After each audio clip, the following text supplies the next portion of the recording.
Hello students, welcome back to Pragati Mantra classes. My name is Shivangi Agarwal and I am your mentor for upcoming teaching examinations. तो बच्चों last video में हम लोगों ने अपने animal kingdoms के 4 parts खत्म कर लिए थे। अब हम अपने नेक्स्ट 5th पार्ट की तरफ, जो कि हमारा लास्ट पार्ट है, उसकी तरफ मूव करते हैं, जो कि है हमारे मैमल्स यानी कि स्तनधारी।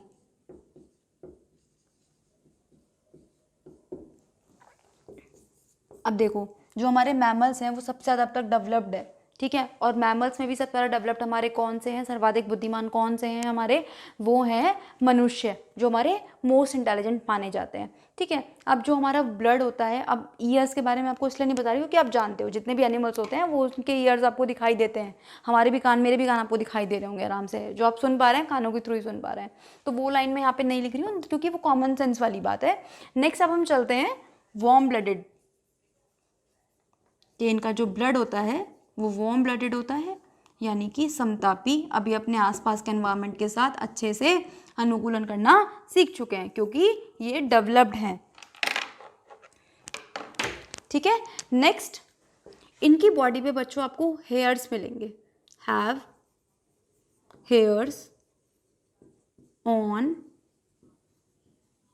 बॉडी, यानी कि शरीर पे आपको अब बाल मिलने स्टार्ट हो जाएंगे जैसे जैसे आप मैमल्स की तरफ मूव करेंगे, ठीक है। अब इनका जो हार्ट होता है वो भी बच्चों 4 चैम्बर्ड हार्ट होता है, जो हमारे अंदर होता है। फिर 4th पार्ट के, अब जो हमारे भ्रूण का यहाँ पे पालन पोषण होता है, मतलब ये कैसे होते हैं, ये होते हैं विविपैरस। विविपैरस यानी कि बच्चों को जन्म देते हैं, बच्चों को जन्म देते हैं, ठीक है। तो जब ये बच्चों को जन्म देते हैं, मतलब हमारे पास ऐसा भी कुछ होगा, गेस्टेशन पीरियड होगा। गेस्टेशन पीरियड का मतलब होता है कि जो बेबी है, जो भ्रूण है, वो कितने टाइम तक मदर के वूम्ब में रहता है, गर्भ में रहता है, उसको हम बोलते हैं गेस्टेशन पीरियड। अब अलग अलग एनिमल्स में बच्चों ये गेस्टेशन पीरियड अलग अलग तरीके का होता है। फॉर एग्जाम्पल, अगर मैं ह्यूमन बींग्स की बात करूँ तो इनमें 9 महीने 10 दिन का होता है। इसी तरीके से डॉग्स में, कैट्स में, सब में अलग अलग तरीके का होता है। तो विविपैरस होते हैं। अब जो हमारा भ्रूण होता है, जो उसका पालन पोषण होता है, जो 9 महीने तक उसको खाना पीना मिलता है मदर के थ्रू, वो कैसे मिलता है, वो मिलता है उसको प्लेसेंटा के थ्रू। ध्यान रखना, फीटस न्यूट्रिशन, फीटस न्यूट्रिशन कैसे मिलता है उसको, प्लेसेंटा के थ्रू, यानी कि भ्रूण पोषण प्लेसेंटा, हिंदी में प्लेसेंटा ही लिखा जाता है बच्चों इसको, ठीक। जो आपने 3 इडियट्स में मूवी देखी थी, आपने कहा था जब वो डिलीवरी होती है, ठीक है, तो डिलीवरी के टाइम पे आपने देखा होगा जो उनकी नर्स होती है प्रिया की, वो क्या बोलती है कि क्लिप लगाइए और अम्ब्रेकल कॉर्ड काटिए। तो वो जो अम्ब्रेकल कॉर्ड होती है वही होती है हमारी प्लेसेंटा, ठीक है। अब बच्चों एक चीज़ और, नाम से ही समझ में आ रहा है मैमल्स है तो इनके पास क्या होती है, मैमरी ग्लैंड्स होती हैं, मतलब स्तन ग्रंथियाँ होती हैं इनके पास, यानी कि अपने बच्चों को फीड कैसे करते हैं, मैमरी ग्लैंड्स के थ्रू। मैमरी ग्लैंड्स इनमें प्रेजेंट होती हैं, यानी कि स्तन ग्रंथियाँ यहाँ इनमें पाई जाती हैं, जिसके थ्रू ये अपने जो बेबी होता है उसको फीड करती हैं। नेक्स्ट, अब हम बात करते हैं, ठीक है, रेड ब्लड सेल्स इनमें मिलती हैं हमें, आरबीसी, यानी कि लाल रक्त कोशिकाएं पाई जाती हैं। अब बच्चों जो लाल रक्त कोशिकाएं होती हैं, इनके बारे में खास बात होती है कि ये नॉन न्यूक्लिएटेड होती हैं। अब इसका मतलब क्या होता है, नॉन न्यूक्लिएटेड का मतलब अकेंद्रक होती हैं। अकेंद्रक का मतलब कि केंद्रक विहीन होती हैं, मतलब ये ऐसी सेल्स होती हैं जिनके अंदर न्यूक्लियस प्रेजेंट नहीं होता।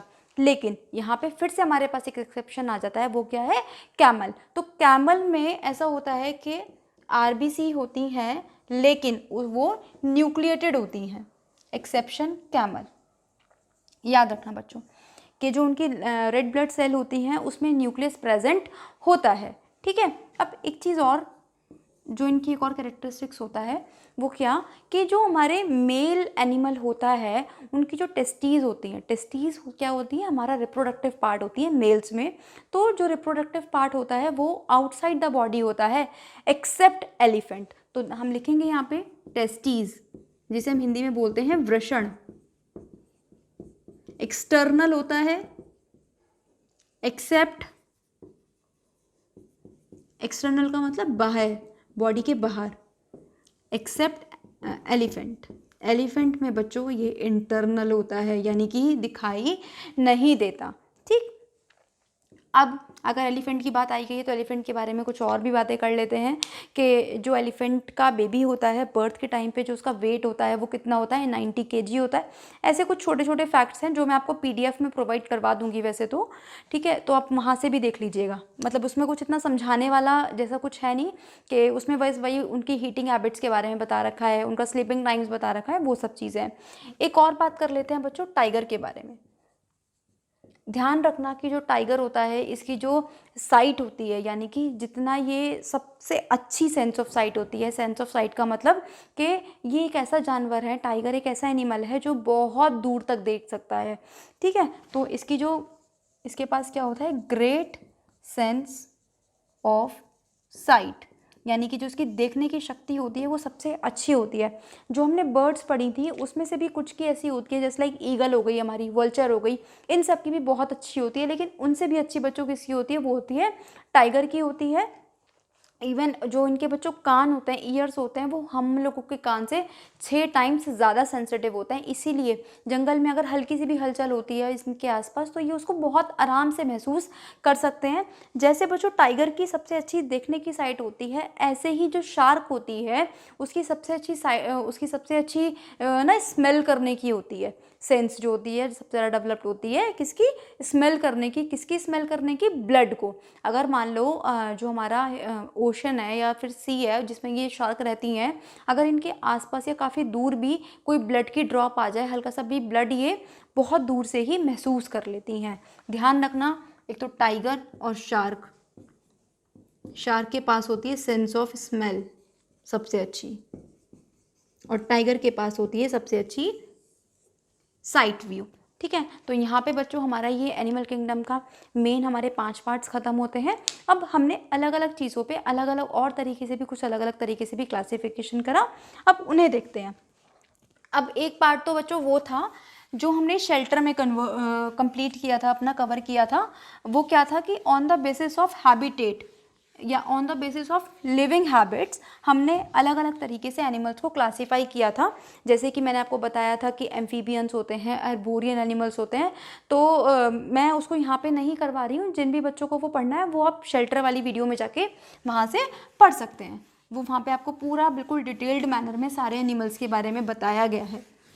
ठीक है, तो अब हम नेक्स्ट अपने क्लासिफिकेशन पे चलते हैं, और वो क्या है,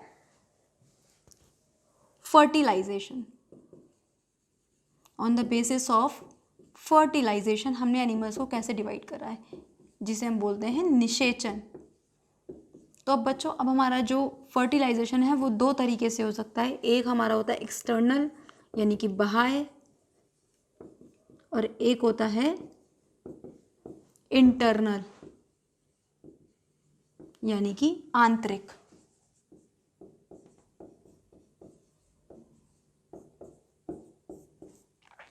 ठीक है, अब इसमें क्या होगा बच्चों, आंतरिक वाले में और बाह्य वाले में, यहाँ पे जो 2 चीज़ें होती हैं फर्टिलाइजेशन में, एक हमारा होता है ओवम और एक होता है स्पर्म। ठीक है, इन्हीं दोनों के मेल से रिप्रोडक्शन हो पाता है। जब ये दोनों चीज़ें हमारी दोनों सेल फर्टिलाइज करती हैं, आपस में मिलती हैं, तभी रिप्रोडक्शन हो पाता है। तो इसको हम क्या बोलते हैं, अंडाजु। और स्पर्म की अगर मैं बात करूं तो उसको बोलते हैं शुक्राणु। तो जब ये बाहर आके मिलते हैं तो उसको हमने बोला क्या, एक्सटर्नल फर्टिलाइजेशन। लेकिन जब ये दोनों पार्ट हमारे बॉडी के अंदर ही मिलते हैं, फ्यूज़ करते हैं, उसको हमने क्या बोला, इंटरनल फर्टिलाइजेशन। तो ध्यान रखना, जितने भी मैमल्स होते हैं उन सब में हमें इंटरनल फर्टिलाइजेशन देखने को मिलेगा। तो अब जैसे हम ह्यूमन बींग्स हैं, हमें पता है कि जो ह्यूमन बींग्स हैं मैमल्स में आते हैं, इसलिए हम लोगों के अंदर भी कैसा आपको देखने को मिलेगा, हमारे अंदर भी आपको इंटरनल फर्टिलाइजेशन ही देखने को मिलेगा। तो बच्चों नेक्स्ट क्लासिफिकेशन देखते हैं हम एनिमल्स की on the basis of their food habits. On the basis of food habits, इनकी क्लासिफिकेशन हम देखते हैं, यानी कि खाना खाने की आदतों के अनुसार, खाना खाने की आदत के आधार पर। तो इनके बेसिस पे हमने अपने एनिमल्स को 3 पार्ट्स में डिवाइड करा जनरली। पहले carnivorous, then herbivorous and last omnivorous. Carnivorous को हमने हिंदी में बोला मांसाहारी, हर्बीवोरस को बोला हमने शाकाहारी और ओमनीवोरस को बोला हमने सर्वाहारी। अब देखिए, मांसाहारी के हिंदी वालों को तो नाम से ही समझ में आ रहा होगा, ये वो एनिमल्स है जो कि दूसरे एनिमल्स का मांस खाते हैं, या फिर इंग्लिश में अगर मैं बोलूँ तो फ्लैश खाते हैं, दूसरे एनिमल्स का मीट खाते हैं। तो ये कौन से थे हमारे carnivorous? Example lion, tiger, leopard, ये सब, ठीक है, यानी कि शेर, चीता और तेंदुआ। वहीं अगर मैं शाकाहारी की बात करूं तो हर्बीवोरस यानी कि जो हर्ब्स खाते हैं, हर्ब्स मैंने आपको प्लांट किंगडम में पढ़ाया था क्या होता है, तो शाक हरी चीज़ें खाते हैं, घास फूस खाते हैं, वो कौन से होते हैं हमारे हर्बीवोरस, जैसे कि काऊ, बफेलो, ठीक है, ये सब, यानी कि गाय, भैंस, जितने भी हमारे कैटल्स होते हैं जनरली वो सारे हमारे इसमें आ जाते हैं, मवेशी जो चरते हैं ज़मीन पे, ठीक है, उन्हें हम बोलते हैं हर्बीवोरस। आई बात समझ में? अब देखो लास्ट है हमारा ओमनीवोरस, दैट इज सर्वाहारी। नाम से ही समझ में आ रहा है कि सर्वा यानी कि सब कुछ खाते होंगे। तो ऐसे एनिमल्स जो हर्बीवोरस और कार्निवोरस दोनों की प्रॉपर्टी शो करते हैं, यानी कि जो फ्लैश भी खा सकते हैं, मांस वगैरह भी खा सकते हैं और हरी सब्जियां भी खा सकते हैं, उन्हें हमने क्या बोला? उन्हें हमने बोला ओमनीवोरस। सबसे अच्छा इसका एग्जाम्पल बच्चों क्रो, कौवा। कौवा दोनों चीज़ें खाता है, ठीक है। कैट को भी हम बोल सकते हैं, कैट हमारी हर्बीवोरस भी होती है, यानी कि ऐसा भी होता है कि वो एनिमल प्रोडक्ट खाती है जैसे दूध वगैरह, और वो मांसाहारी भी होती है। तो क्रो, कैट, डॉग, ये सब हमारे हुए ओमनीवोरस में। तो ये हमने डिफाइन करा अपने एनिमल्स को on the basis of their food habits, यानी कि जो उनकी खाना खाद्यों के अनुसार है उनके बेसिस पे हमने इसको 3 पार्ट्स में डिवाइड करा। अब हम चलते हैं नेक्स्ट टॉपिक की तरफ। बच्चों साथ साथ चीज़ें नोट करते रहिए, ठीक है। कोई डाउट है कुछ भी तो आप कमेंट सेक्शन में या फिर हमारे टेलीग्राम चैनल पे जाके पूछ सकते हैं।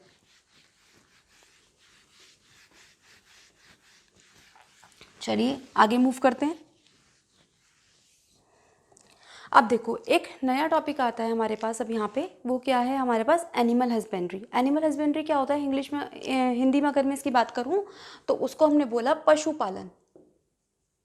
एनिमल हस्बेंड्री यानी कि पशु पालन। अब इसमें क्या होगा बच्चों? इसमें क्या होता है कि जो हमारे पालतू पशु होते हैं, ध्यान रखना एनिमल हस्बेंड्री में केवल और केवल वही होते हैं जो हमारे पालतू पशु आते हैं, यानी कि जो हमारे डोमेस्टिक एनिमल्स आते हैं वही केवल एनिमल हस्बेंड्री के अंतर्गत आते हैं। तो जो पालतू पशु होते हैं उनके जब हम विभिन्न एस्पेक्ट्स की, विभिन्न उनके पक्षों की स्टडी करते हैं, फॉर एग्जाम्पल उनके खाने की आदतें, उनके शेल्टर की हैबिट्स, उनके स्वास्थ्य की आदतें, उनके रिप्रोडक्शन की, इन सब चीज़ों का जहाँ पर स्टडी करी जाती है, जहाँ पर अध्ययन करा जाता है, उसी को हमने क्या बोला, उसी ब्रांच को हमने क्या बोला, एनिमल हस्बेंड्री। मतलब इन्होंने क्या करा कि अलग अलग एनिमल्स को अलग अलग जगह पे आर्टिफिशियल एक तरह से सब कुछ उन्हें प्रोवाइड करा गया, पूरा शेल्टर, उनका फूड और उनका रिप्रोडक्शन की हैबिट, इन सब चीज़ों के बारे में स्टडी करी जाती है। और इनका हम एनिमल हस्बेंड्री क्यों करते हैं, जैसे कि काऊ है, काऊ हमारे किस किस काम आती है, काऊ जनरली हमें दूध देने के काम आती है। बफेलो की अगर मैं बात करूँ तो वो क्यों काम आती है, दूध देने के लिए काम आती है। वहीं अगर मैं शीप की बात करूँ, गोट की बात करूँ, रैबिट की बात करूँ, तो इनसे हमें क्या मिलता है, इनसे हमें एक तो फ्लैश भी मिल रहा है बच्चों, ठीक है, फ्लैश मिल रहा है, दूसरा हमें इनसे वूल मिल रहा है, तीसरा हमें इनसे मिल्क मिल रहा है। तो ऐसे ही इसी तरीके से सारे एनिमल्स, मतलब जिनसे हम कुछ ना कुछ लेते भी हैं और जिनके बारे में हम स्टडी भी करना चाहते हैं, वो सारे के सारे हमारे किसके अंतर्गत आ जाते हैं, वो आते हैं हमारे एनिमल हस्बेंड्री के अंतर्गत।